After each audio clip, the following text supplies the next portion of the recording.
Hi, this is Padma Rashmi beauty parlour. ఇవాళ మళ్ళీ మంచి బెస్ట్ టాపిక్ గురించి మాట్లాడుకుందాము.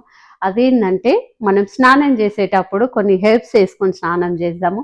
దానివల్ల మనకు చాలా బెనిఫిట్స్ ఉంటాయి. మీకు అలసిపోయినా తర్వాత కాళ్ళ నొప్పులు ఉన్నా కూడా కొంచెం ఎట్లాంటి బాడీలో చికాకున్నా ఇవన్నీ కూడా పోతాయి అన్నమాట. మంచి కూల్నెస్ ఇచ్చేటువంటి బాత్. సో ఆ హెర్బ్స్ ఏందో చూద్దాము.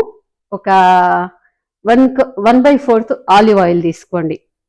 ఒక 1 table spoon shampoo and 1 table spoon lemon juice. తర్వాత ఒక 1 కప్పు మీరు వెజిటబుల్ ఆయిల్ తీసుకోండి. సో ఇవన్నీ కూడా మిక్స్ చేసి మీరు స్టోర్ చేసి పెట్టుకోండి. మీకు వీక్లీ వన్స్ మీరు ఎప్పుడు టైర్డ్ అయిపోయి ఉంటారో, మీ బాడీ ఎప్పుడు మీకు సపోర్ట్ చేయదో, ఒక 3-4 స్పూన్స్ మీరు బకెట్లో, ఒక బకెట్ వాటర్ ఉంటుంది కదా, దాంట్లో వేసుకోండి. ఒక 3-4 స్పూన్స్ వేసుకొని మీరు స్నానం చేయండి. మీకు ఇమ్మీడియట్ రిజల్ట్ కనిపిస్తుంది.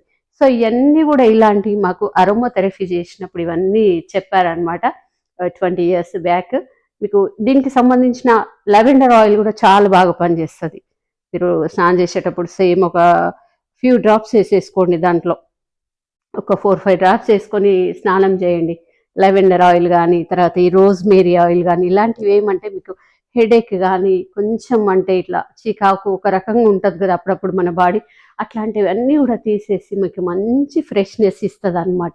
ఇప్పుడు నేను చెప్పిన వెజిటేబుల్ ఆయిల్, తర్వాత ఆలివ్ ఆయిల్ది కూడా మీకు మంచి రిలాక్స్ ఇస్తుంది. స్కిన్ కూడా చాలా స్మూత్ అవుతుంది. ఇట్లాంటివన్నీ మీరు పాటించండి. నేను చెప్పే దాంట్లో మీకు ఏదైనా ఒకటి యూజ్ కావాలని నాకు అనిపిస్తూ ఉంటుంది. అందుకని నేను ఏది కూడా అంటే ఏదో ఇట్లా వచ్చేసింది, నోటుకొచ్చిందో ఏదో వేసి చెప్పడం కాదు. దీని గురించి మంచి స్టడీ ఉన్న సబ్జెక్టుని మీకు చెప్తున్నా. ఓకేనా? Thank you.